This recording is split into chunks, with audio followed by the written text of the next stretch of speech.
Siya po si Mr. Mercedita Wakay Pabellan, 29 years old. Siya po ay may sakit na ameloblastoma. Yun yung sakit na infection sa ngipin. Siya po ay nakakonfine ngayon dito sa hospital dito sa Manila.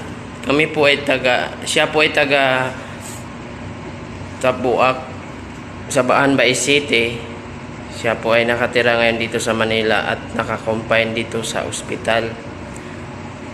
At ito namang nag-video ay ang asawa niya po ay si Germany Wakay nga taga Palangging Sabaan Bay City.